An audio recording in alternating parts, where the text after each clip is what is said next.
Bienvenue à ce débat qui clôture le 13e colloque de l'Association des élèves et étudiants de l'École de santé publique. Donc nous allons discuter d'un sujet d'actualité qui préoccupe la population, la légalisation du cannabis à des fins récréatives. En juillet 2018, tel qu'annoncé par le gouvernement fédéral, le cannabis sera légalisé au Canada selon la loi C-45. Sur notre territoire, certaines actions ont été posées par le gouvernement du Québec, notamment la mise en place d'un forum d'experts sur l'encadrement du cannabis au Québec en été 2017, en vue de préparer les consultations publiques qui se sont tenues en automne 2017. De cela, un rapport de consultation est sorti, qui est actuellement en ligne depuis novembre dernier, et c'est un document qui fait état des opinions des citoyens, des individus et des organisations qui ont pris part à ces consultations-là. Ce soir, nous allons discuter d'une substance illicite qui est la plus consommée dans le pays, et ce particulièrement chez les jeunes. Justement, selon Statistique Canada, environ 43% des Canadiens de 15 ans et plus ont fait l'essai de la marijuana. Le cannabis, pourtant, n'est pas une substance, c'est pas un produit ordinaire. Les évidences présentent des risques qu'on observe sur la santé des populations. Donc, la légalisation du cannabis à des fins non médicales comporte son lot d'incertitudes qui obligent le gouvernement du Québec à développer des stratégies pour contrôler et réguler cette substance pour en minimiser les risques. Cette légalisation vise différents objectifs, tous compatibles avec une vision de santé publique, notamment celle de mettre fin au commerce illicite du cannabis, de générer des revenus pour l'État ou encore de réduire les méfaits dus à l'usage de cette substance. Alors, le cannabis, c'est en fait une plante qui tire son origine du chanvre, Cannabis sativa, modifiée par de nombreuses actions humaines comme telle. La plante, elle rend une fleur, donc elle fleurit dans le fond comme telle une substance blanche appelée le THC, donc le tétrahydrocannabinol. Ce dernier est responsable des effets psychoactifs de la plante comme telle, et c'est de ces effets-là, dans le fond, qu'on caractérise le cannabis comme étant un stupéfiant. Donc, la concentration de THC varie énormément d'un plan à l'autre, de la provenance, de comment le plan est amené à terme, donc de la qualité exactement du produit. Donc, plusieurs parties du cannabis sont comestibles. Donc, on parle de l'herbe séchée, qui est en fait l'emblème un peu du cannabis comme tel, la résine, qui est également séchée, fumée, mélangée souvent aussi au tabac. Et puis, on parle également de l'huile de cannabis dont la teneur en THC est vraiment plus importante, qui est consommée par une pipe, par exemple, au moyen d'une pipe, ou bien encore qu'on retrouve également dans les produits comestibles, comme tels, les produits dérivés comestibles à base de cannabis. Donc, la légalisation du cannabis, ça a amené son lot d'émotions, n'est-ce pas? Donc, c'est un sujet qui comporte quand même beaucoup d'idées de confrontation, d'idées voilà, même dans toutes les sphères politiques, dans toutes les familles idéologiques. Malgré tout, cette idée de légaliser le cannabis a cheminé dans la tête des Canadiennes et des Canadiens au cours des dernières années, ce qui a permis cette grande discussion sociale sans trop de heurts, puisqu'on est ici aujourd'hui pour en parler.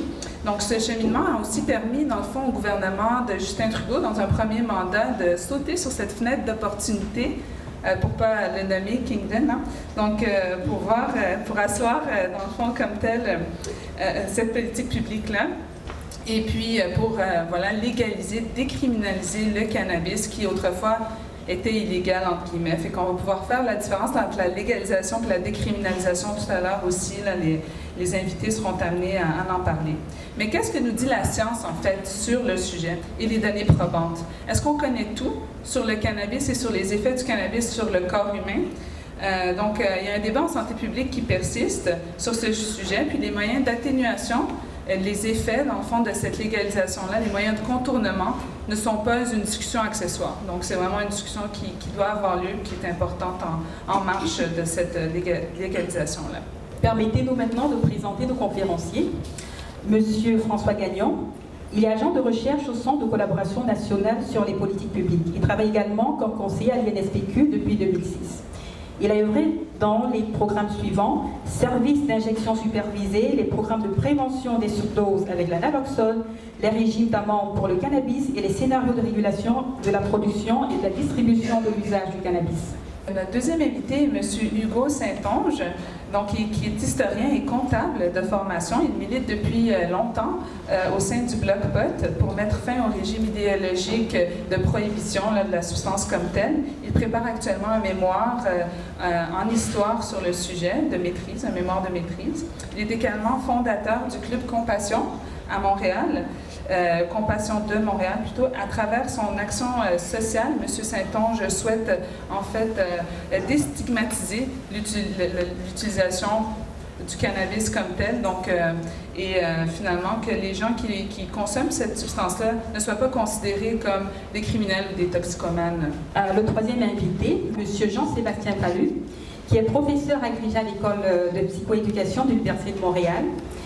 Il détient un doctorat en psychologie de la même université et a réalisé un stage postdoctoral au Centre de toxicomanie et de santé mentale affilié à l'Université de Toronto. Il est chercheur régulier à l'Institut universitaire sur les dépendances du CIUS, Centre Sud de l'île de Montréal, au groupe de recherche sur les substances psychoactives et à l'IRESPOUM. Il œuvre par ailleurs en tant que directeur de la revue Drogue, Santé et Société. M. Fallu est également fondateur et co-porte-parole du groupe de recherche et d'intervention psychosociale de Montréal. D'entrée de jeu, j'invite nos conférenciers à présenter leur point de vue sur la légalisation du cannabis, mais également de l'intérêt à considérer cette orientation en tant que société. Je vais commencer par Monsieur François Gagnon. J'ai l'honneur de commencer ou de dire les premiers mots sur la question. Je dois avouer que je parle au nom de l'Institut national de santé publique du Québec, donc tout ce que je dis n'est pas tout à fait conforme à mes convictions personnelles. Je représente une grosse équipe. On a travaillé à 7 ou 8 sur cette question-là depuis quelques années déjà. Puis je dois avouer que ça n'a jamais été une priorité, la légalisation en santé publique, la légalisation du cannabis. Pour la bonne raison qu'on a pas mal plein les mains avec l'alcool, le tabac. Puis depuis une quinzaine d'années, avec les industries licites et illicites du médicament, comme les opioïdes. Donc vous savez peut-être que cette année, il va y avoir pas loin de 4000 décès dus aux surdoses d'opioïdes. Nous, ça a teinté pas mal notre lecture de la situation de la légalisation. La question qui nous a été posée, c'était pas vraiment celle de l'opportunité de la légalisation ou pas. C'était plus celle de comment est-ce qu'on procède pour avoir le moins d'impact négatif possible ou le plus d'impact positif possible, dépendamment de comment on voit la question. Puis donc, on a essayé d'attacher tout ça autour d'une façon de voir, puis de proposer, d'avancer avec un système de production-distribution qui serait à but non lucratif. Donc, nos demandes nos représentations depuis 2 ans ont été à l'effet de dire si on s'embarque dans un processus de sanctionner une nouvelle substance publiquement, donc par le pouvoir public en disant c'est correct de consommer cette substance-là, puis de la libéraliser, ou autrement dit, au niveau de la consommation, de la production, puis de la distribution, on s'est dit, ben nous, il faut retirer l'équation profit principalement, qui semble être déterminante dans l'évolution de la légalisation, notamment au Colorado. Parce qu'on a vu les premières données du Colorado nous inquiètent. Je sais que ça n'inquiète pas nécessairement les panélistes qui sont à ma droite. Ils pourront m'insulter après pour avoir des positions trop conservatrices. Donc, moi, je vous dis que les premières données qu'on a du Colorado montrent qu'on a une augmentation assez importante du nombre d'usagers, donc d'usagers déclarés. On a une augmentation d'environ 35 à 40 depuis la commercialisation de masse du cannabis en 2009-2010 au Colorado. On a aussi, parmi ces nouveaux usagers déclarés-là, on a aussi une augmentation des consommations qu'on pourrait dire à risque, là, quasi quotidienne ou quotidienne. On a une augmentation aussi de 35 Donc, parmi les usagers, on déclare aussi consommer plus. Puis on voit aussi déjà les premières données d'hospitalisation puis d'urgence qui, franchement, nous inquiètent. Puis si je peux ajouter une petite touche personnelle, avec l'état du système de santé au Québec, on n'a peut-être pas besoin de rajouter une couche de personnes qui vont fréquenter les urgences puis les hôpitaux plus généralement. On a assez de problèmes d'accès comme ça. Qu'en rajouter, c'est peut-être pas nécessaire. Donc, on a procédé à ces propositions-là d'avoir un système qui retirait d'abord l'équation profit du système. Donc, pas pour dire qu'il n'y aura pas de profit, mais donc avec la SQD, ce qui est un élément qu'on a proposé, on va avoir des profits, mais ils doivent servir à la prévention et à la réduction des méfaits dans notre esprit. Merci. Notre position est inévitablement plus libérale que celle de mon collègue de gauche. D'ailleurs, je trouve ça intéressant d'être au centre, puisque l'idéologie prohibitionniste n'est pas nécessairement à gauche ni à droite. Elle se retrouve dans toutes les familles, comme on l'a déjà dit. Pour nous, c'est d'aller encore plus loin. On est d'accord que la question d'un marché qui est, je dirais, tordu par le profit, mais je dirais plus par la valeur prohibitionniste. Parce que le cannabis, ça reste une plante verte. Donc, on tente, chez nous, de regarder la question sous l'angle de l'économie politique. L'économie politique, c'est pas très à la mode au Québec ni dans les milieux francophones, mais c'est une façon de regarder la question, c'est quoi le réel, puis c'est qu'est-ce qu'on veut. Donc, ici, le réel, c'est que le cannabis, c'est plutôt banal, il y en a partout, c'est facile à trouver, il y a beaucoup de personnes qui l'utilisent, hein, on a les données ici. Faut aussi éviter le ton alarmiste. Il faut peut-être plus proposer une culture de consommation responsable. Donc, comme on a dit, chez nous, au Bloc Pot, on a toujours développé une réflexion que nous sommes des citoyens responsables. Malheureusement, quand je parle, on a tout le temps l'impression que je suis un irresponsable. Donc, peu importe ce que je vais dire, c'est inévitablement teinté dans un sens. Je trouve ça plate parce qu'on ne peut pas avoir une discussion qui est franche, finalement. C'est parce qu'on est tous ici nés sous la prohibition. Donc, on regarde cette question, comme moi, présentement, je vous regarde un peu aveuglé avec les spots, à contre-jour. Donc, on a une vision qui est un peu altérée par une situation qu'on ne sait pas trop ce qui se passe là-bas. D'ailleurs, on en a tellement parlé de ce qu'on ne voit pas trop qu'on en a même peur, sans même l'avoir jamais vu. Donc, nous, c'est l'inverse. On tente de prendre les gens, de prendre la société, de l'amener de l'autre côté et de regarder la question avec la lumière. Donc, les amateurs de cannabis et les artisans représentent beaucoup d'individus et ces individus-là ne sont pas pris en compte dans le débat. Donc, on cherche, nous, à ouvrir, à briser le préjugé. On l'a bien dit tout à l'heure, on n'est ni criminels, ni toxicomanes, on est des citoyens responsables. Et c'est ça le message que j'ai à dire aujourd'hui, c'est que nous, à place de toujours voir ça sous la théorie du pire, il va toujours avoir des choses qui sont pires, il va toujours avoir des gens qui vont faire des niaiseries. Il y a des gens qui mettent le feu chez eux avec des friteuses. Donc, on devrait interdire les friteuses. Non, mais je veux dire, ça va vite quand on commence à réfléchir comme ça. Le cannabis, ça reste une plante verte. Regardons ce que c'est. Ça ne vaut pas grand-chose. S'il n'y a pas de valeur, bien, il n'y aura pas de profiteurs. On va avoir un marché où c'est les artisans qui s'en occupent, les gens qui aiment ça. Et c'est ce qu'on veut. Et on pense qu'à partir de là, on pourra agir concrètement. Tant si longtemps qu'on va pas avoir ce regard-là, on va reproduire le paradigme de la guerre à la drogue et on va considérer ces gens-là comme des personnes à soigner ou à arrêter. Merci. Il y a beaucoup de choses à dire sur le cannabis, sa légalisation. On dirait que je suis le seul qui va parler au jeu aujourd'hui. J'espère que si je vous relance, vous n'avez pas à consulter vos propres institutions.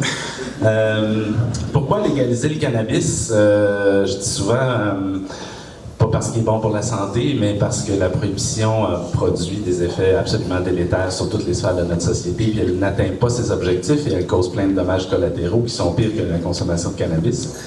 Bien sûr, un modèle ultra commercial de libre marché total, sans règles, avec promotion d'un style de vie orienté à augmenter les profits et donc l'usage, c'est aussi problématique.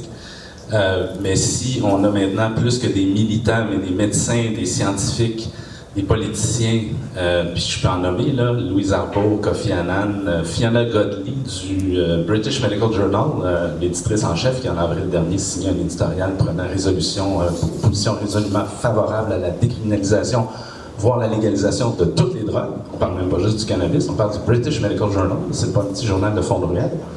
Si c'est rendu là, c'est parce qu'il y a un constat et un consensus très très fort scientifique que la prohibition, c'est une très mauvaise politique.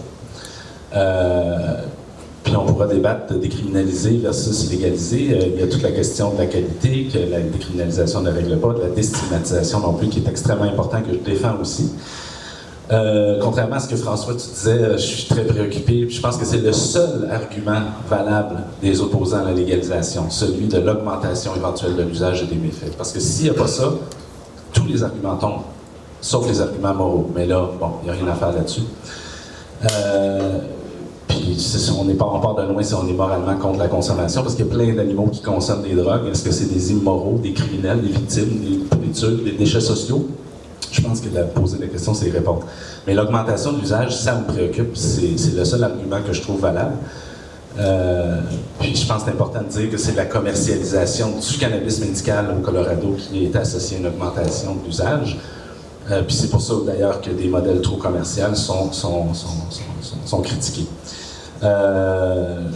Je pense aussi rapidement que dans le contexte du débat sur la légalisation, je suis tout à fait d'accord avec Hugo, on néglige tout à fait les amateurs et les usagers, puis ça manque au débat. J'ai témoigné devant la commission parlementaire sur le projet de loi sur le cannabis et aussi sur l'alcool. Dans le cas de l'alcool, il y avait plus de membres de l'industrie qui étaient présents. Dans le cas du cannabis, c'est le diable. Dans le cas du cannabis, pas d'usagers. Et pourtant, d'un point de vue strictement scientifique et objectif, le cannabis est une substance moins dangereuse que l'alcool à plusieurs égards. Même si c'est un sujet éminemment complexe, on pourra y revenir. Donc, la légalisation, à mon sens, est nécessaire pour améliorer la société. J'ai même un éminent collègue qui dit changer les lois en matière de drogue, c'est changer le monde. Alors, le Robin des Bois en moi est très content. Alors, merci pour ces premières impressions sur le sujet. Donc, il a été question de plusieurs sous-thématiques qu'on va pouvoir y revenir. Donc, la première question pour ouvrir ce débat comme tel va porter sur l'axe des premières consommations chez les moins de 18 ans. Donc, la question se lit comme suit. Le cannabis se consomme de plus en plus de plusieurs façons différentes. Hein? Donc, chez les moins de 18 ans, il serait attirant et possiblement plus facile de s'en procurer aussi via les dérivés qui sont comestibles, tels que des muffins, des bonbons, des gommes à mâcher, des chocolats à saveur de cannabis. Est-ce que les produits dérivés du cannabis ont une place sous le grand parapluie de la légalisation? Où placerait-on la ligne de démarcation en termes dans le fond, de la teneur en THC? Et comment pouvons-nous, en tant que société, faire un contrôle là-dessus et éviter la surdose, sachant que les produits comestibles ont un retardement, hein, un effet de retardement dans les effets psychostimulants comme tel.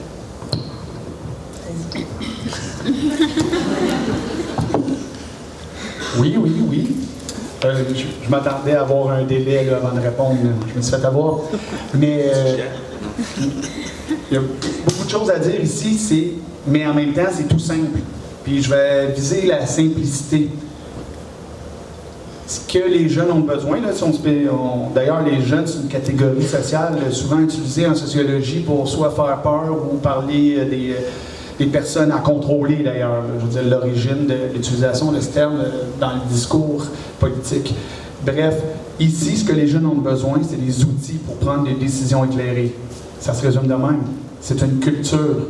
Et là, présentement, la culture, c'est que c'est mal. Puis il y a des psychiatres qui vont dire aux jeunes, votre cerveau va fondre si vous fumez des joints. Je sais qu'ils ne disent pas ça exactement, là. C'est une façon caricaturale de l'exprimer. Mais ce que les jeunes ont besoin, c'est de pouvoir prendre des décisions qui sont éclairées. Et ça, c'est des outils. Exemple, on prend un muffin au pot, on est trop buzzé. Mais qu'est-ce qu'on fait? C'est ça qu'ils ont besoin. Ils n'ont pas besoin de se faire dire qu'ils vont virer fou. Là. Non, ils ont besoin de dire que quand ça arrive, on intervient comme ça dans une situation. Pareil comme on fait avec d'autres substances d'ailleurs. Donc, chez nous, on propose un changement culturel pour que les jeunes aient pas juste Cypress Hill et les Dead Obies comme modèle. Parce que c'est même pas vrai que c'est eux qui consomment le cannabis, c'est une minorité d'individus. Mais tant aussi longtemps qu'on maintient ça comme discours idéologique par rapport à la consommation chez les jeunes, j'encourage pas la consommation chez les jeunes, mais les jeunes vont consommer. Donc, arrêtons de faire assemblant, donnons-leur des outils intelligents. En fait, engageons les Dead Obies pour qu'ils puissent avoir un discours intelligent auprès des jeunes. Je veux dire, ça serait beaucoup plus constitutif, puis ça les aiderait à faire des choix.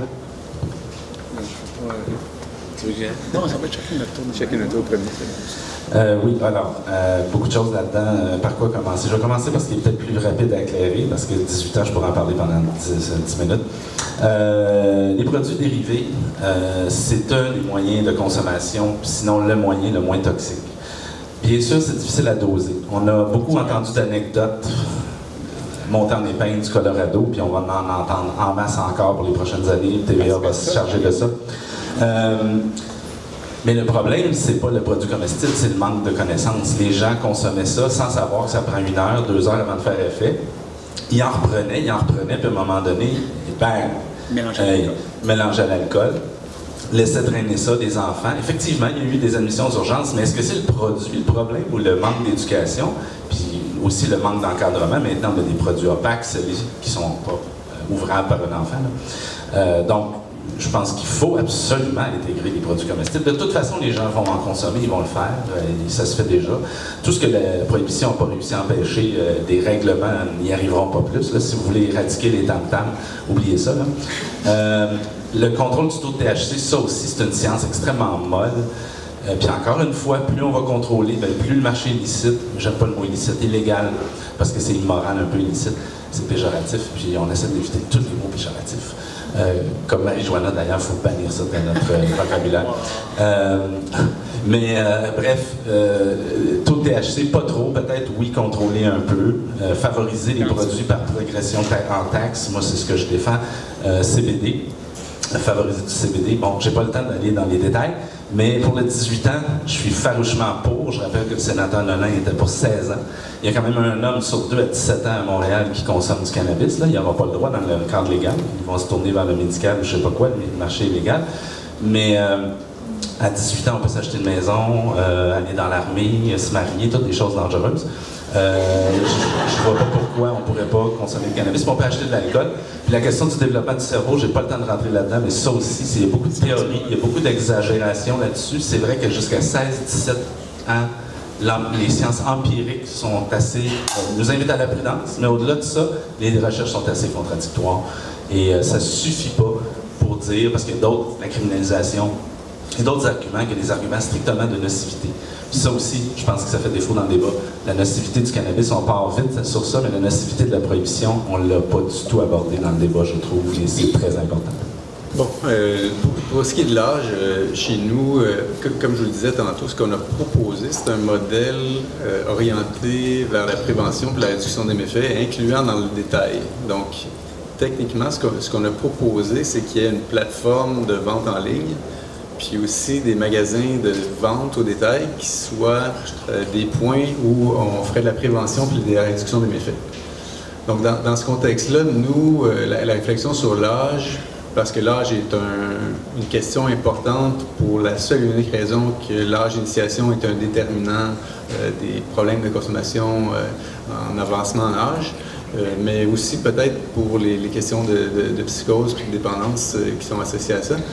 Donc, la question de l'âge d'initiation est importante, mais nous, comme on faisait une proposition de modèle à but non lucratif, puis pour le dire positivement, de prévention et de réduction des méfaits dans la vente au détail, on s'est dit que l'âge était plus ou moins important, puis qu'en fait, il y avait un avantage à avoir des gens à partir de 18 ans qui aillent dans le système public de distribution, parce que ça allait être des gens qui allaient recevoir des conseils de prévention puis de réduction des méfaits, justement.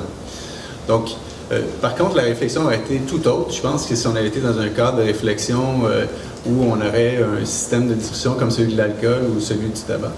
Chez nous, ça fait longtemps qu'on a des représentations pour l'alcool puis le tabac pour restreindre l'accès.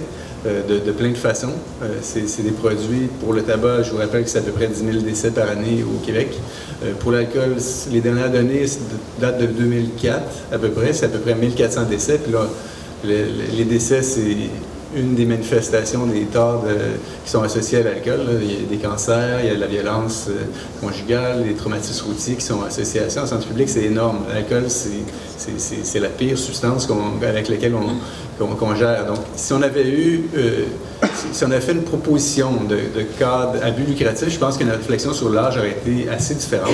Mais comme on a fait une proposition qui a été au moins en partie acceptée de modèle de distribution à but non lucratif, nous, l'âge de 18 ans, comme pour l'alcool ou le tabac, nous convenait. Juste pour préciser, quand vous parlez d'abus non lucratif, c'est-à-dire que, pouvez-vous préciser un peu plus? On sait que ça va être taxé, donc il va y avoir des recettes fiscales qui vont ressortir de ça? Oui, il y a plusieurs niveaux de taxes. Là. Donc, il y a le gouvernement fédéral qui a annoncé qu'il y aurait une taxe d'assises, je pense que c'est $1, là, qui va être sur chaque gramme vendu ou l'équivalent. Donc, il y a des tables d'équivalence qui vont être faites pour les différentes formes de produits qui vont être autorisées.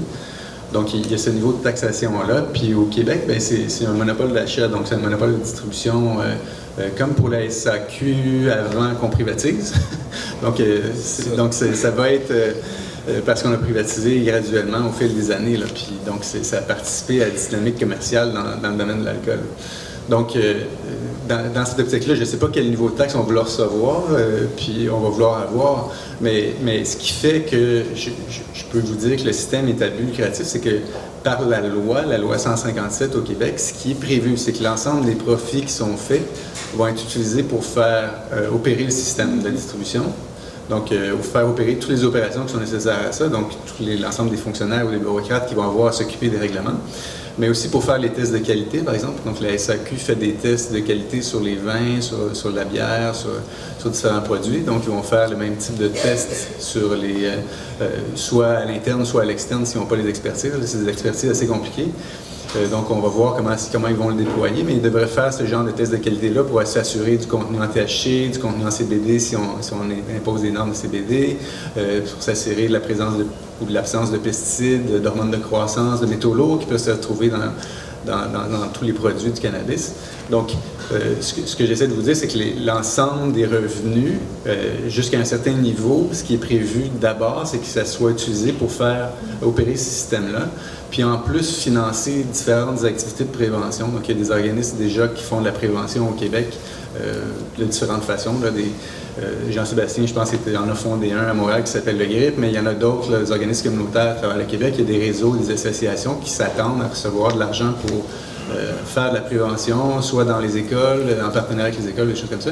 Donc, l'ensemble des financements, au moins pour les premières années, devraient aller à ces types d'activités-là. Donc, le but premier du système, ce ne sera pas de générer des revenus. Vous savez que la SAQ génère, peut-être que je me trompe, mais il me semble que c'est 2 milliards de dollars à peu près en redevances au gouvernement du Québec à chaque année. Puis, il y a des objectifs, il y a des cibles gouvernementales qui sont associées à ça.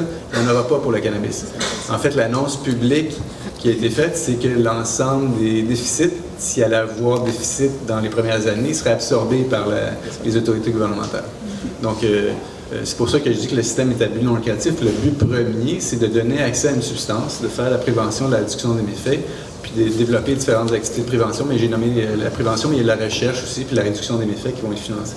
Merci beaucoup. Est-ce que quelqu'un peut prendre la balance? Bien, en fait, j'avais une question ici. Je ne sais pas si c'est le souverainiste en moi qui ressort, mais en fait, ce qui est en train de se passer avec le cannabis, c'est un peu ce qui s'est passé avec le tabac il y a une centaine d'années. Donc, en fait, je me questionne sur cette formule-là, si c'est pas un peu une forme de fantasme de croire que le profit est nécessairement mal, quand finalement, c'est peut-être plutôt diriger le profit de la bonne façon, en intégrant les gens dans la société, à la place de continuer à construire un toit. Parce que c'est un peu ça, là, on est en train de construire un toit. On va donner le droit de parole. Oui, non, mais je veux juste terminer sur ça, c'est bon. Parce que je trouve que ça image bien mon propos. On est en train de construire un toit, mais on oublie que c'est des fondations qu'on doit mettre. Puis ces fondations-là existent déjà, et c'est les artisans et les amateurs qui sont dans la société, et dans une logique de guérilla, parce que les producteurs sont comme dans une guérilla, ils sont obligés de se cacher, de se mettre dans le maquis. bon, qu'est-ce qu'on fait avec les guérillas? Dans les pays qui ont des guérillas, on leur offre un plan de paix et une intégration socio-économique. Et je pense qu'à partir de là, on pourra avoir un réel changement. Peut-être que M. Gagnon peut répondre pour 30 secondes, puis après on va passer la parole à M. Fallu pour 30 secondes. Bon, ben, l'Institut, on travaille au Québec, on est en soutien au ministère de la Santé et des Services sociaux du Québec. La régulation des producteurs, ça se fait au fédéral. On a fait des représentations fédérales directement et indirectement en leur disant que le système de production qui a cours actuellement dans le cannabis médical, ça ne nous plaisait pas du tout. Si vous allez sur les sites de producteurs médicaux actuels, vous allez voir la publicité, des allégations thérapeutiques qui ne pourraient jamais être faites pour un médicament régulier. Vous voyez des promotions de prix, des réductions de prix pour je ne sais pas quel produit, vous les inventez. Il y a des partenariats qui sont faits avec des vedettes. Je n'aimerais pas Snoop Dogg, mais c'est quand même lui qui a été premier approché. Il y en a d'autres qui ont été approchés. On organise des événements de mode, on fait des spectacles de musique. Donc tout ça, nous, on l'a noté. On a fait nos représentations au fédéral et au provincial.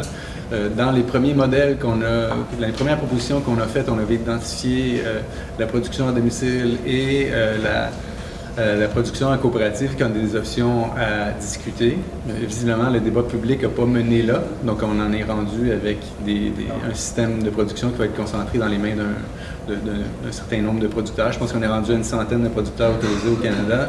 Il y en a beaucoup qui sont les mêmes. Puis, c'est ça.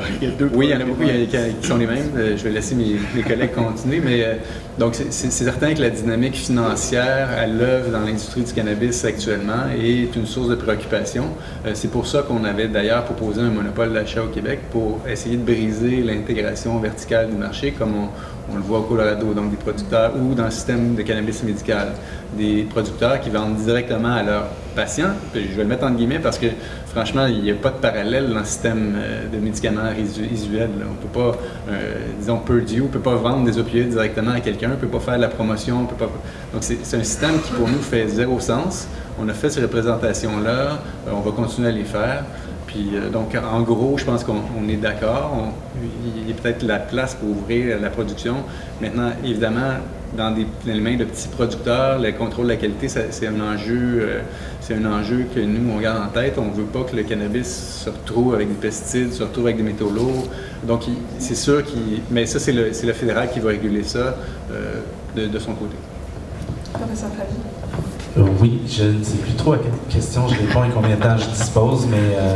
L'idée, c'était de relancer au niveau sur le non lucratif. Du marché, oui, c'est ça. Ben, je ne vais pas redire tout ce qui a été dit, mais effectivement, j'ai quand même une préoccupation face aux oligopoles. Puis oui, il y en a une centaine, il y en a qui reviennent au même monde. Puis on est pas mal certain que c'est l'industrie pharmaceutique qui est sous-jacente à ça. Et on a fait une place aux microproducteurs, mais ils ne peuvent pas vendre. Puis oui, il y a des enjeux de qualité, mais dans 2-3 ans, ils vont être tous rachetés, puis ça n'existera plus. Puis ça, depuis le début, je suis un de ceux, comme Hugo, qui dit il faut faire de la place aux microproducteurs, et non seulement aux microproducteurs, mais aux gens qui sont dans le marché. Le Colorado, pas le Colorado, la Californie a compris la chose et a intégré les gens qui avaient des dossiers criminels qui n'étaient pas violents pour éviter d'autres discriminations face à ces populations discriminées-là et pour éviter aussi qu'il y ait un marché illégal qui se maintienne si on ne les intègre pas. Puis ça me permet aussi peut-être de revenir sur leur tout début. Je pense que j'ai une collègue juriste qui disait dans un colloque à Ottawa dernièrement, ce n'est ni une décriminalisation, ni une légalisation. Ce projet de loi-là reste encadré criminellement. Et vendre aux mineurs du pot, là, dans le projet de loi, c'est 14 ans de prison. Vendre de l'alcool à un mineur, c'est 500 $. Donc, je vais arrêter ici pour ça, pour garder du temps pour plus tard. Merci. Le cannabis est toxicomanogène. Et la toxicomanie, comme vous le savez, est une maladie. Vu que la libéralisation va entraîner une augmentation de la consommation chez les grands consommateurs, pensez-vous que le système de santé sera prêt à répondre à la recrudescence de ces phénomènes de dépendance au cannabis? Donc, on parle de mise en place de systèmes de prévention, de traitement, de réadaptation pour répondre justement aux besoins justement des toxicomanes. Je vais commencer par dire ce que j'aurais dû dire dès le début, je reprends les propos de ma collègue et amie Laurence Darcy qui est ici, qui dit je pense que c'est un peu comme le bug de l'an 2000. Là. Tout le monde capote, puis il ne se passera pas grand-chose le jour 1 de la légalisation, bien franchement. Là. La dépendance, oui, c'est vrai, le cannabis est une substance toxicomanogène, moins que l'alcool, soit dit en passant. On estime à 9% des consommateurs de cannabis qui deviennent dépendants, 16% à l'alcool. C'est plus chez les jeunes, les ados, mais quand même. Je déteste quand on présente la dépendance comme une maladie. C'est un terme extrêmement galvaudé. C'est pas une maladie comme le diabète, puis encore là, c'est pas un syndrome si clair que ça, c'est biopsychosocial. Et on nous fait croire que c'est une maladie du cerveau, mais c'est beaucoup plus compliqué que ça. Ça peut être le cas dans certains cas, ça peut être héréditaire, mais il y a plusieurs étiologies, trajectoires, puis j'évite le terme maladie pour ces raisons-là. C'est vraiment pas clair ce qui va arriver avec la consommation post-légalisation. Il y a toutes sortes de données. La science en général, mais elle est très limitée parce qu'il n'y a pas beaucoup d'expérience de légalisation du cannabis. Les N de 1, ça ne veut pas dire grand-chose, puis tout chercheur rigoureux se conclut rien jusqu'à ici, sauf dire qu'il n'y aura pas de catastrophe. Pour le reste, en général, les liens entre les politiques publiques et la consommation sont assez faibles. Et c'est plus le modèle de commercialisation, le modèle de légalisation qui est associé à une augmentation éventuelle de l'usage. C'est vrai qu'on a vu des données qui prévoient une augmentation de la fréquence chez ceux qui consomment déjà. Mais en général, on a vu des données, les dernières données aux États-Unis, c'est quand même assez stable, voire en baisse chez les jeunes, en augmentation chez les 18-25 ans, augmentation de la fréquence. Mais ce n'est pas des prévalences faramineuses. Moi, l'essentiel, c'est les méfaits aussi. L'usage qu'il augmente un peu, c'est une chose, mais est-ce qu'on réduit les méfaits? Est-ce que tous ces usages-là vont être associés à des méfaits? Et est-ce qu'on réduit d'autres méfaits comme les violences, les atteintes aux droits de la personne, la stigmatisation, la criminalisation? Moi, personnellement, mes valeurs, puis ça, c'est pas un débat de scientifique, c'est un débat de valeurs, ça me dérange pas qu'il y ait 10% de plus de consommation, mais qu'il y ait moins de violence, de criminalisation, de décès, d'atteinte aux droits de la personne, de corruption. Ça ruine notre société, cette prohibition-là, et rien de moins. Mais il faut effectivement faire de la prévention, réduction des méfaits pour éviter ça. Malheureusement, c'est un sujet qui est extrêmement politisé, puis très incohérent. On le voit notamment dans le débat sur la conduite avec les capacités affaiblies, qu'il n'y a aucune commune mesure avec l'alcool. Il n'y a pas de test non plus pour tester la fatigue au volant, qui tue le plus. C'est ça, les capacités affaiblies, c'est ça le plus. Il n'y a pas de test de salive pour ça, personne ne capote. Ça illustre en tout cas comment ce débat-là est effectivement, comme on disait en entrée de jeu, très émotif. Bon, ben, je vais reprendre les propos que j'ai tenus depuis le début. On a proposé un modèle de distribution au Québec à but non lucratif qui vise la prévention et la réduction des méfaits. Donc, si notre modèle tient, si notre idée tient la route, puis on peut mettre des si tant qu'on veut. On a fait part de nos préoccupations sur la durabilité ou du modèle. D'ailleurs, on a fait des représentations à l'Assemblée nationale sur cette question-là. Il y a plusieurs trous dans la loi qui permettraient une commercialisation et une privatisation du système éventuel. Donc, on les a notés, ces trous-là, ces difficultés-là. Mais donc, si le modèle tient, si l'idée tient qu'on va avoir un système de prévention et de réduction des méfaits, je pense que la crainte d'une augmentation effrayante des dépendances doit être prise avec beaucoup de pincettes, donc, ou beaucoup de précautions. Donc, si on fait cette assertion-là, je pense qu'il faut être prudent, il faut attendre de voir les premiers résultats. Chose certaine, les premières données du Colorado montrent une augmentation, comme j'ai dit tantôt, de la consommation quotidienne, quasi quotidienne, de manière très, très significative. C'est pas bénin, là, 35-40%. Puis ça, c'est parmi un nombre d'usagers qui a augmenté lui-même. Donc, on a beaucoup plus d'augmentation. En parallèle à ça, il y a une baisse d'augmentation, une baisse d'entrée en désintoxication puis en traitement, parce que l'abrogation des lois prohibitionnistes ont fait en sorte qu'il y ait moins de gens qui sont envoyés dans le système de réadaptation. Je ne dis pas que c'était efficace. Envoyer les gens dans le système de force, en traitement ou en réadaptation, c'est assez peu démontré efficace dans la littérature. En fait, c'est peut-être même contre-productif. Donc, c'est cette partie-là, l'équation-là, je pense qu'on peut l'oublier. Donc, généralement, nous, on ne s'attend pas vraiment à des grosses différences dans les patrons de consommation, mais on verra. On a mis en place des mécanismes de suivi. Là, j'ai un collègue à l'Institut qui est surveillé, qui est spécialisé. Il est surveillé, je le surveille à tous les jours, bien qu'il travaille à Québec. Mais donc, il va faire des analyses là, sur les patrons d'usage, puis on va améliorer aussi les questionnaires là, de consommation, parce que ce qu'on a présentement, c'est franchement assez de base. Donc, consommation dans la dernière année, consommation dans le dernier mois, je pense. Mais donc, on va avoir des questionnaires beaucoup plus poussés dans les prochaines années. Puis je pense qu'il va y avoir une étude ou un premier sondage qui va être fait bientôt, une enquête populationnelle. Donc, on devrait avoir des données un petit peu plus fermes pour commencer. Je sais qu'il y a aussi sur ces planches de travail des suivis, des admissions en urgence, des admissions en hospitalisation. Donc, on va voir aussi comment ça va évoluer, parce qu'on va avoir les données de base, comme au Colorado les ont eues, puis comme je vous en ai fait part tantôt. Bon, écoutez,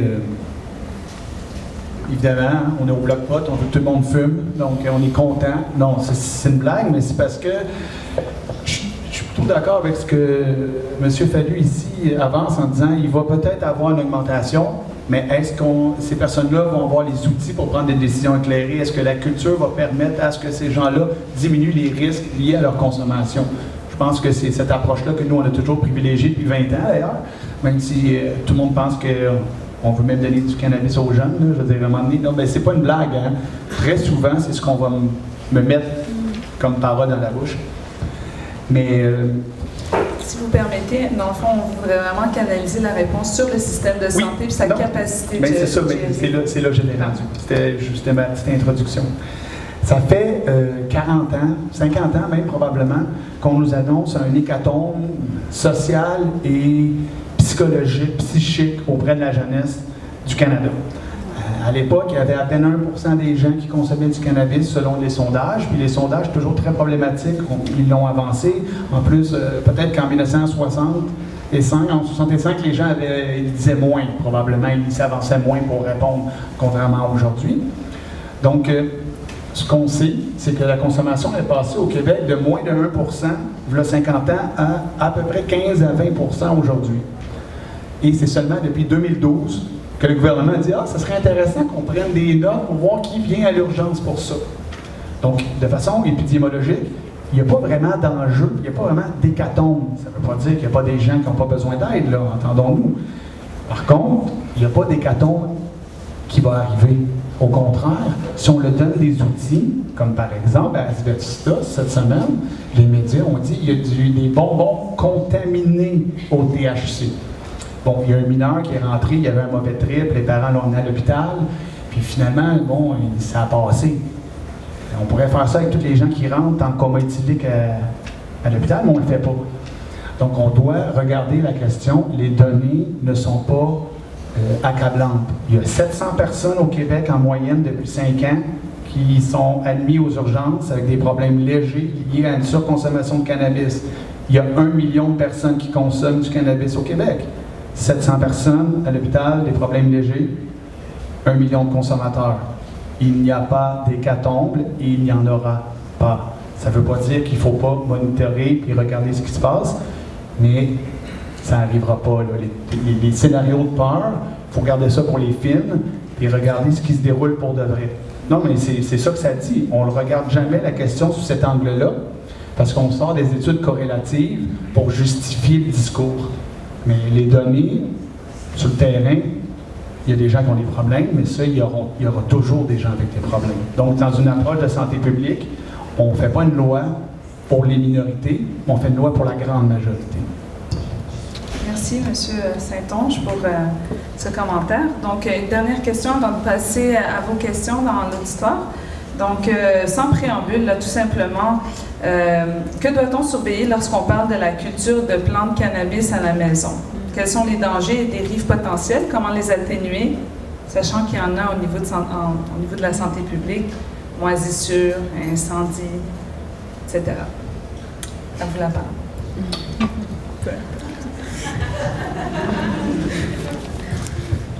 On en parle beaucoup aujourd'hui, depuis quelques jours, de cette question qui me semble, à mon avis, complètement ridicule. Les douches aussi. Ben, les douches, oui, non, il y a des gens qui ont plusieurs plantes à la maison, des gens qui parlent des semis dans leur sous-sol pour leur jardin, je veux dire, c'est courant. J'ai fait aussi du cannabis dans les appartements déjà, moi, puis il n'a pas laissé de traces parce que j'ai bien fait ça. Parce que c'est moi, j'ai dit tout à l'heure, j'étais un amateur responsable. Donc, à partir du moment qu'on est capable d'avoir des informations justes, puis on peut, par exemple, engager un électricien pour désinstaller notre lampe, donc on peut avoir une meilleure approche dans la production à la maison. Donc, c'est clairement exagéré. Un petit commentaire, parce qu'on entend beaucoup les propriétaires parler que si leurs locataires vont faire pousser, qu'est-ce qu'on va faire? Mais demain matin, vous prenez une pièce, vous la remplissez de plants de tomates, le propriétaire va vous interdire de le faire, parce que votre bail n'est pas prévu pour ça. Donc, il y a déjà les moyens juridiques pour empêcher de tels comportements. Le problème actuellement, c'est que les gens veulent faire de l'argent parce qu'il y a une valeur très élevée à cette herbe. Mais demain matin, si cette valeur n'est plus là, l'intention de produire pour faire de l'argent disparaît. Donc, moi, je pourrais en faire pousser chez nous parce que dans mon jardin à l'extérieur, je vais pouvoir le faire. Je ne vais pas sacrifier une pièce chez nous pour ça. Donc, il faut avoir une approche où on est pragmatique. La santé publique a besoin de dire aux gens, quand vous faites des tomates chez vous, vous faites attention, mais quand tu fais des plants de pot, tu fais attention. Donc, c'est encore une question de culture. Et on imagine la théorie du pire. Parce que oui, il y a des gens qui font ça tout croche. Mais ça, c'est pas parce que c'est illégal, c'est que les gens sont épais. Non, mais je veux dire, les gens, ils n'ont pas l'information. C'est tout simple. Parce que si c'est à maison, moi, j'ai des amis qui en font pousser chez eux, là. Mais ils ont installé, ils ont fait venir des spécialistes, c'est super bien fait. Mais s'ils se font arrêter, ils vont se faire saisir leur maison. Parce qu'ils ont modifié la maison. Dans la loi, c'est clair, tu te fais prendre ta maison par la justice si tu fais ça. Ça, c'est là qu'on rentre, je le trouve, dans des enjeux qui sont plus importants à soulever.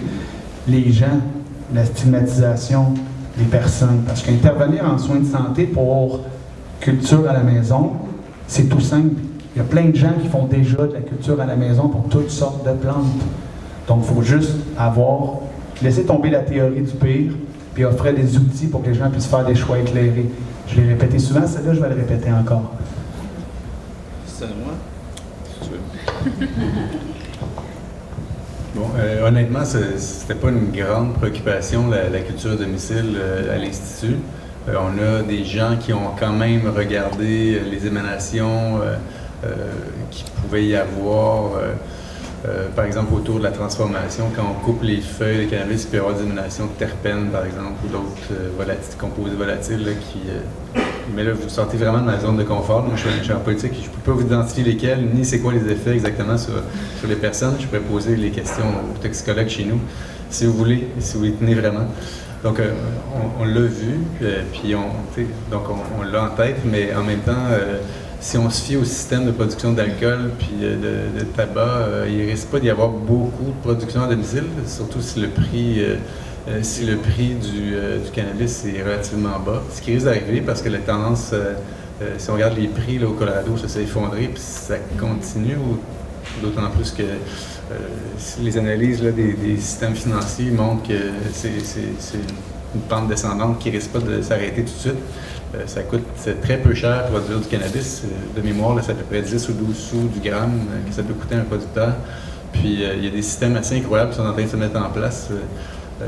Il y a une des compagnies ontariennes, par exemple, qui est rendue à avoir un projet de développement avec la NASA. On ne parle même plus d'hydroponie, on parle d'aéroponie. Allez savoir comment on arrive à ça, encore pour abaisser les coûts de production. Donc, vous savez, l'idée qu'il y a beaucoup de gens qui vont commencer à produire leur propre produit dans un avenir qu'on imagine avec un système d'accès assez facile à des produits à bas coût, avec des produits de qualité. Bon, il risque d'avoir à peu près 1% de producteurs comme en alcool ou des choses comme ça. Donc, pour nous, au plan populationnel, c'était pas un grand enjeu.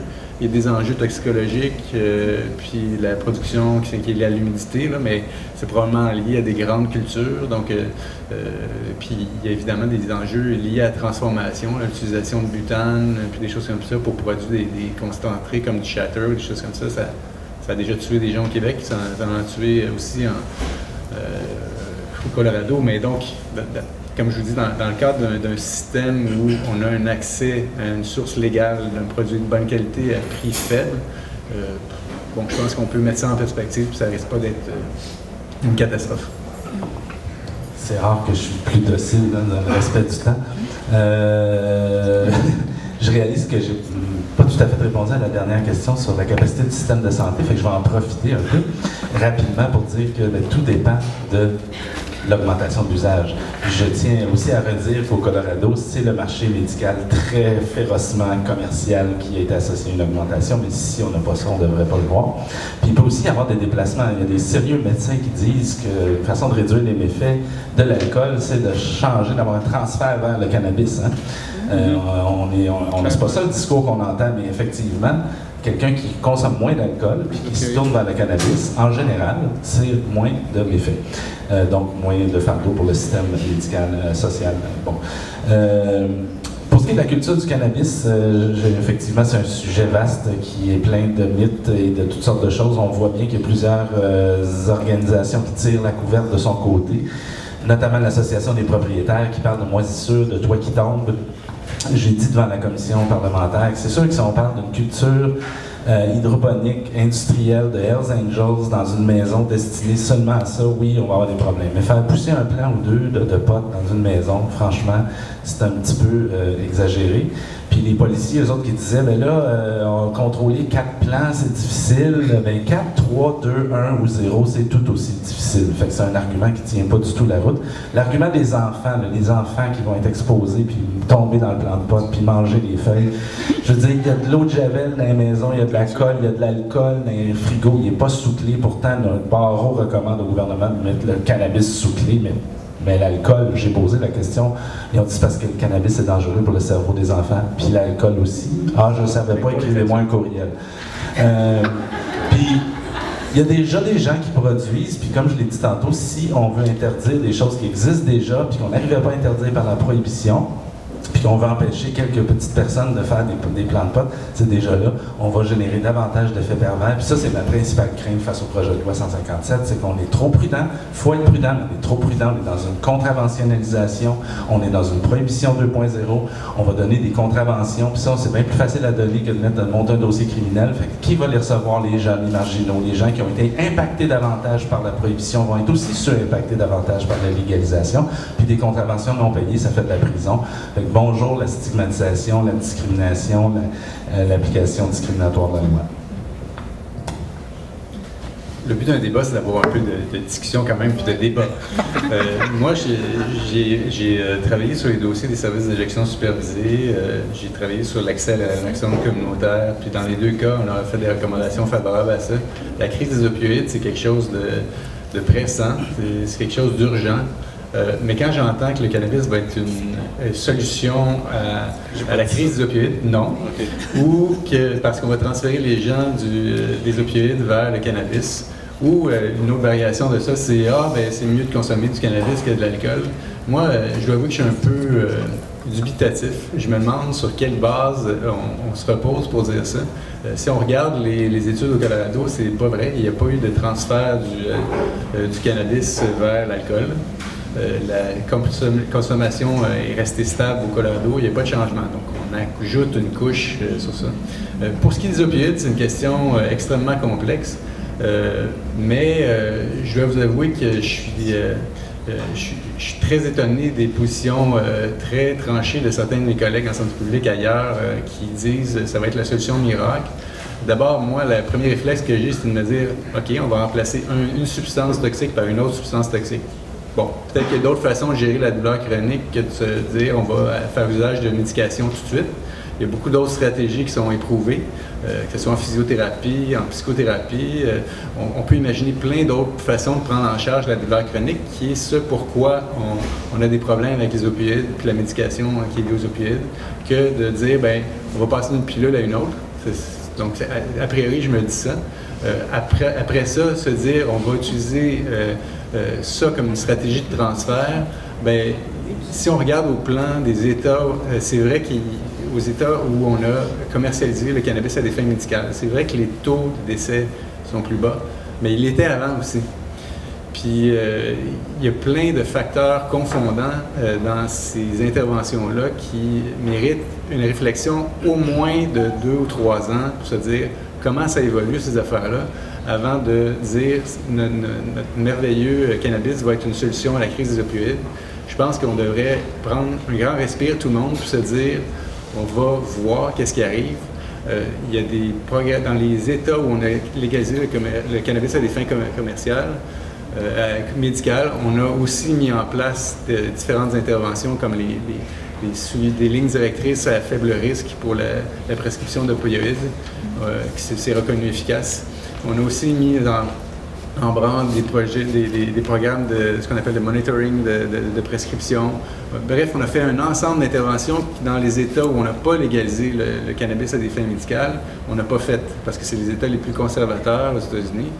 Puis donc, tout ce qui s'appelle prévention, réduction des méfaits, puis en égard avec le cannabis, ça n'a pas eu lieu. Donc, je veux dire, s'il vous plaît, on va faire une pause dans la réflexion, on va se demander comme il faut, comment on veut répondre à ça. On a déjà plein de stratégies, de choses qui se passent. Au Québec, c'est dramatique, les 200 personnes qui décèdent à chaque année de surdose, mais on n'en est pas à des taux comme on voit aux États-Unis. Il y a 43 000 décès l'année passée. C'est comparable à la Colombie-Britannique, c'est comparable à l'Ontario. Au Québec, on n'en est pas là. Nos médecins ont été extrêmement prudents avec les opioïdes, puis ils vont continuer à l'être parce que je sais qu'il y a des initiatives de prescription qui sont responsables, puis qui se mettent en branle, puis il y a beaucoup de formations qui se mettent en branle.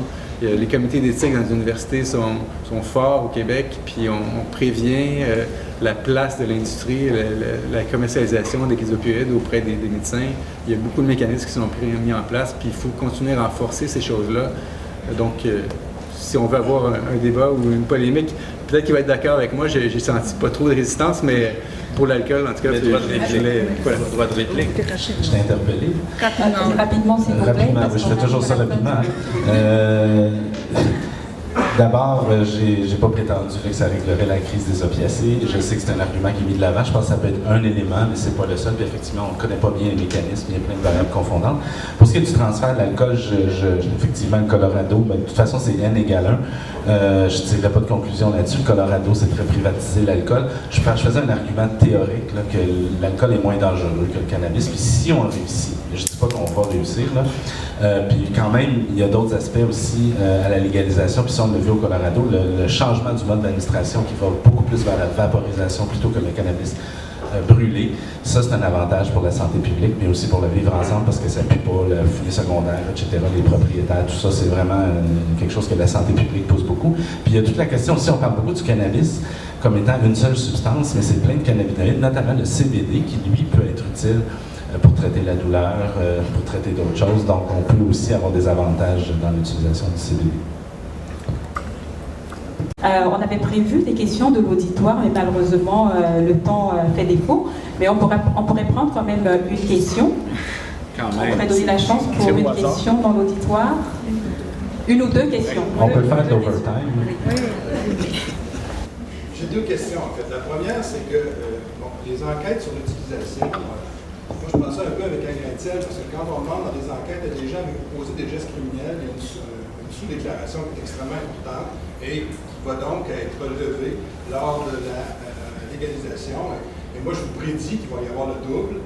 Je vais faire des prédictions, mais si on demande aux gens, avez-vous déjà essayé de passer des choses sous silence à l'impôt, vous allez avoir une sous-déclaration. Vous n'aurez pas le vrai portrait, et si jamais ça devenait légal, vous aurez le vrai portrait. Alors, on connaît bien dans les enquêtes, c'est bien. Deuxièmement, on ne parle pas beaucoup du phénomène que le cannabis est un produit d'appel pour les vendeurs actuellement dans le crime organisé.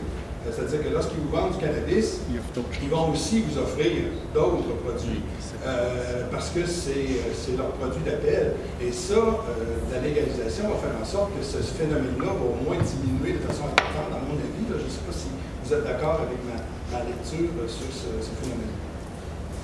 J'avais le micro pour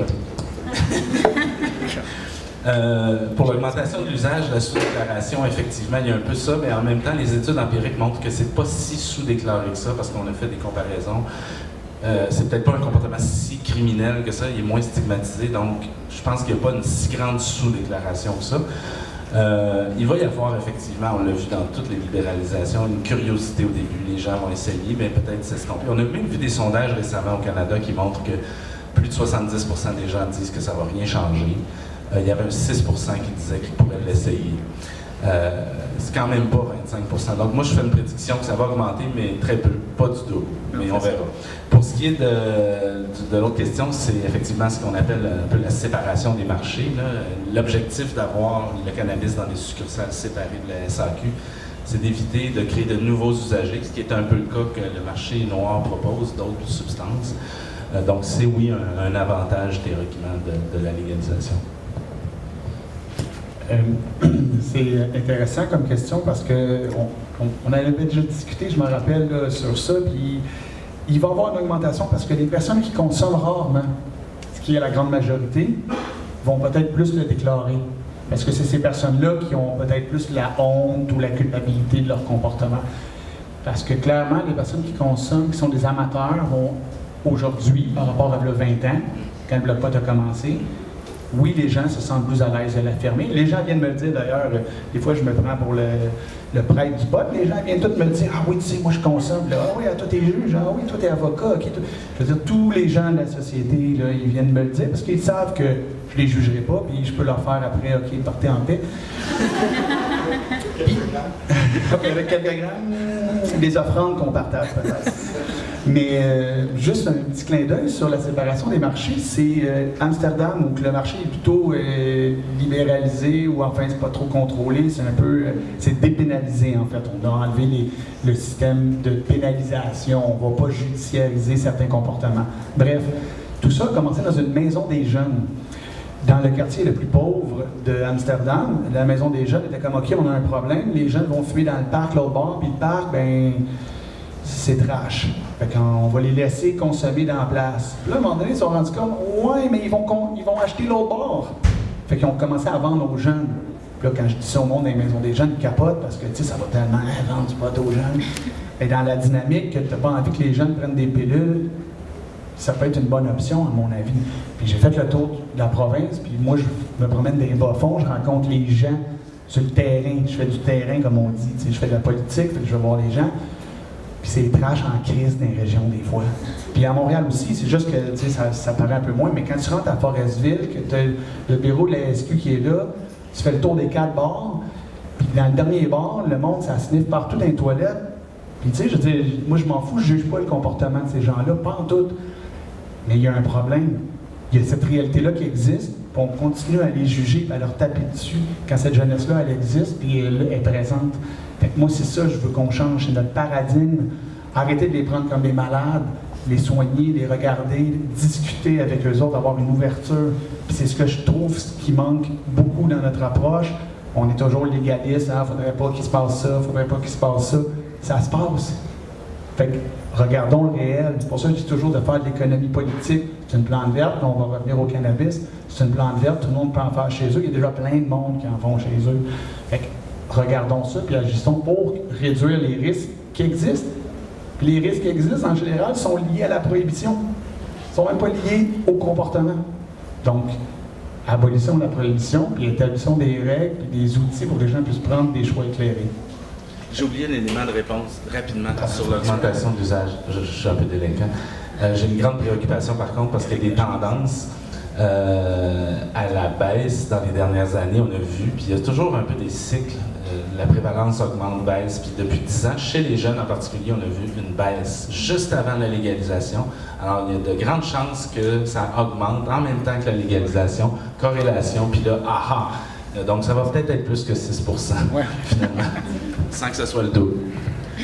J'allais dire que je suis d'accord sur les estimations populationnelles, d'autant plus que je me rappelle d'une étude que j'ai lue il y a 5 ans, je ne me rappelle pas du détail exactement, puis du chiffre exact.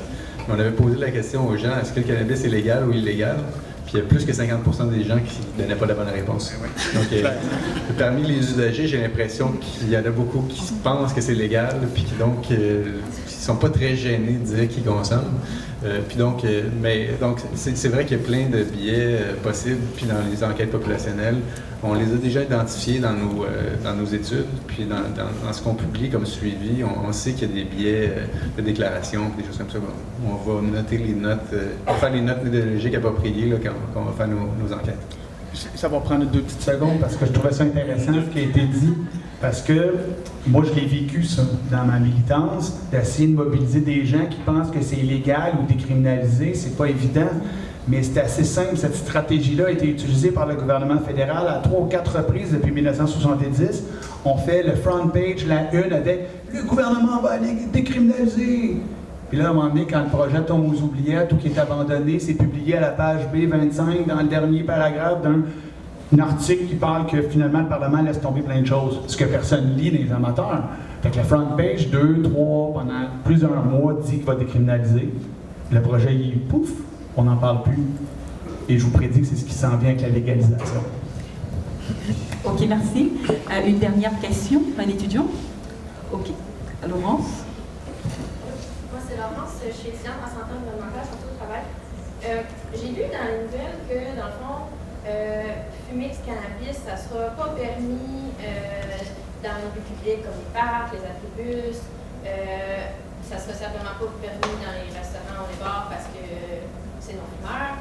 La plupart des appartements montréalais, c'est non-fumeur. J'ai aussi vu qu'on ne pouvait pas fumer du cannabis dans les zones partagées, comme les balcons partagés ou les cours extérieurs. Donc, ma question, c'est où est-ce que les Montréalais vont pouvoir fumer? Puis, où est-ce que vous pensez qu'on devrait leur permettre de fumer du cannabis? Je suis très content de la question parce que je trouvais que c'est un sujet qui a fait beaucoup de débat. D'ailleurs, 18h30 de travaux parlementaires entre les ministres pour finalement adopter le projet de loi. Avec finalement un amendement de la CAQ qui demandait ce qu'on interdise, pas seulement comme le tabac dans les abribus, mais aussi dans la file d'attente. 18h30 de travaux parlementaires. Your tax dollars. Il y a eu beaucoup de débats sur ça, puis les gens en santé publique, je ne sais pas François ton opinion, mais je sais qu'à la DSP de Montréal et moi, on est tout à fait sur la même longueur d'onde. La politique, c'est la politique tabac, plus qu'on appelle, plus c'est campus universitaire puis cégep. Parfait, il n'y a pas de potes là, hein, ça va être très facile à appliquer. Mais ça n'a pas vraiment de bon sens d'interdire à des étudiants dans une résidence d'aller fumer à 9 mètres de la porte alors qu'on peut se saouler sur le campus à l'intérieur même des établissements universitaires. Mais je vais mettre ça de côté. Effectivement, on a prévu une politique tabac, c'est-à-dire pas dans les parcs, près des enfants, pas dans les endroits où les enfants sont, près des CPE, dans les abribus, mais on a autorisé dans les lieux publics. Fait que la question, c'est où? C'est sur la voie publique, sur le trottoir à 9 mètres des portes, mais il ne faut pas que ce soit un CPE, il ne faut pas que ce soit près d'un parc d'enfants, ni d'un abribus. Puis il y a eu beaucoup de débats là-dessus parce que les gens disaient c'est comme l'alcool, ça intoxique, donc on ne devrait pas fumer, on ne devrait pas pouvoir fumer sur la voie publique. Mais si on ne peut pas fumer dans son logement parce que c'est de la fumée, puis on ne peut pas fumer dans sa voiture, puis évidemment la santé publique ne veut pas ramener la fumée à l'intérieur, puis on ne peut pas fumer dehors, donc on ne peut pas fumer nulle part à moins qu'on soit propriétaire. Donc encore de la discrimination, encore de l'application discriminatoire, et évidemment les gens vont fumer pareil, donc il va y avoir des contraventions. Puis l'alcool, je m'excuse, mais on peut le consommer à pas mal d'endroits, puis on peut même être intoxiqué sur la voie publique tant qu'on ne trouve pas l'ordre public. Donc, on est pas mal tous d'accord sur le fait qu'il faut le permettre, et ça va être permis, en tout cas dans la version actuelle du projet de loi. Puis encore une fois, l'argument principal ici, c'est encore une fois que la prohibition a impacté davantage les personnes démunies. Puis si on interdit la consommation sur la voie publique, mais on va encore impacter davantage les personnes démunies sous la légalisation, entre guillemets. Jean-Sébastien a dit que ce serait comme le tabac. Nous, en fait, on a une section de notre mémoire à l'Assemblée nationale qui s'appelle « Éviter l'impasse pour les usagers ». Puis on identifie ça comme un problème important, exactement pour les raisons que Jean-Sébastien a identifiées. C'est-à-dire qu'il y a des gens qui vont se faire interpeller si on interdit partout, qui vont se faire interpeller simplement pour avoir usé de la substance. Puis cette application-là de la loi par tradition en matière de drogue est assez discriminante, disons, au plan socio-économique. Puis même, il y a d'autres variables, peut-être ethnoculturelles, qui entrent en ligne de compte des fois. Puis c'est exactement ce qui s'est passé au Colorado. Donc, si on regarde l'expérience du Colorado, où en fait, c'est interdit partout. Comme dans l'ensemble des juridictions, le Québec va être unique si on pense qu'on va pouvoir fumer en public. On va être unique en Amérique du Nord, en tout cas. Puis donc, mais ce qui s'est passé au Colorado, c'est que, évidemment, le nombre d'interpellations et d'arrestations pour usage de cannabis en public, ça a diminué beaucoup, mais il y a un net gradient socio-économique et socio-culturel. Donc ça, c'est clair qu'il y a une grande discrimination dans les populations qui sont interpellées. Donc c'est une de nos principales préoccupations. Ceci dit, je pense que la situation va être plus compliquée qu'on le pense, parce que l'intention annoncée, c'est de laisser les municipalités choisir de l'application du règlement. Puis donc, il y a déjà la ville d'Amstead qui a annoncé qu'il allait bannir complètement en public l'usage. Puis je ne serais pas surpris d'en voir d'autres. Il y a beaucoup de discussions. J'ai entendu Saint-Jérôme, mais peut-être dans le coin de Granby aussi. Puis en Beauce, là, où on va probablement réguler de manière à interdire partout en public. Donc, c'est clair qu'il y a un enjeu là pour les gens qui ont accès à un domicile isolé dont ils sont propriétaires, ça va, mais pour les autres, incluant ceux qui vivent dans les offices municipaux d'habitation, il y a un enjeu là, clairement d'application de la loi. Je veux juste dire, la Ville de Montréal, par contre, ils ne veulent pas l'interdire. Au provincial, j'ai su qu'ils ne veulent pas trop donner de marge de manœuvre aux villes, interdire certains moments et certains endroits comme des festivals.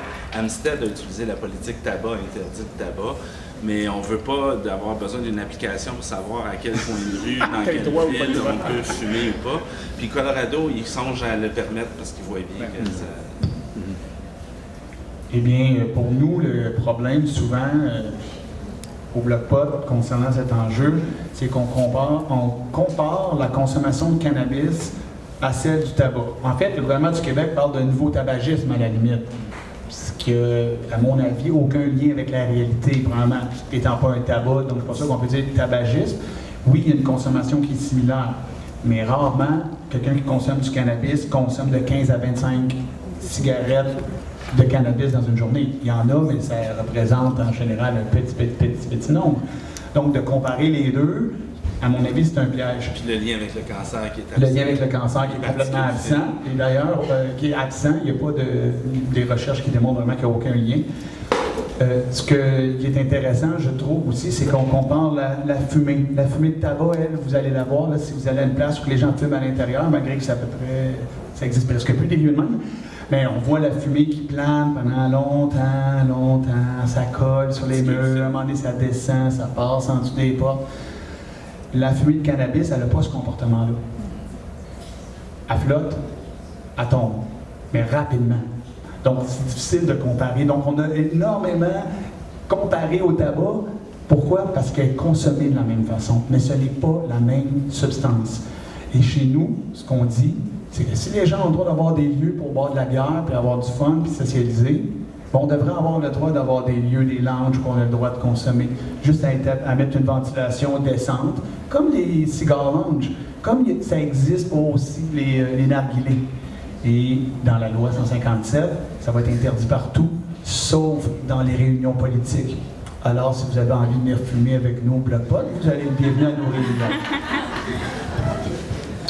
Ainsi s'achève notre débat. Ce que nous pouvons retenir, c'est qu'il y a encore beaucoup d'incertitudes en termes d'application de la loi. Également, on ignore les impacts à long terme, justement, de cette loi sur... il y a beaucoup de choses qu'on ignore encore sur la santé des populations. Il n'y a pas encore de consensus concernant l'âge légal d'achat et de consommation du cannabis. Et on se demanderait si peut-être le gouvernement du Québec ne devrait pas proposer une mise en œuvre graduelle de cette loi en vue d'en évaluer scientifiquement les impacts. Je vais laisser Jennifer également dire quelques mots et conclure. Donc, dans le fond, on vous invite à accrocher nos conférenciers pour leur poser vos questions davantage, parce qu'il y a d'autres événements qui ont lieu dans l'Agora, donc on ne pourra pas prendre plus de temps que ça. Mais finalement, si on revient sur quelques mots que vous avez prononcés au tout début, donc on a parlé finalement de l'augmentation de l'usage et des méfaits. Ça, je pense que tout le monde est d'accord pour dire qu'il va y avoir, fort et probable de constater qu'il va y avoir un petit peu d'augmentation de l'usage des méfaits. En tout cas, c'est ce que vous sembliez dire un petit peu quand même, qu'on devrait regarder le cannabis comme une plante verte, n'est-ce pas? Donc, ça, c'est ce qu'on avait ouvert avec ça comme idée au niveau du bloc pot, en tout cas, c'est ce que vous prônez. Et puis que finalement, on était encore dans un retrait de l'équation de profit, là, donc avec l'ensemble de ce qu'on a vu au niveau du cadre sans but lucratif dans lequel on tenterait d'appliquer cette légalisation-là. Donc, si on reste dans un cadre de santé publique, il n'y aura pas d'augmentation de méfaits, ou très peu. Donc, on voit que le débat continue, mais il va se conclure sur ces paroles de sage. Merci beaucoup à vous trois. Merci. Merci.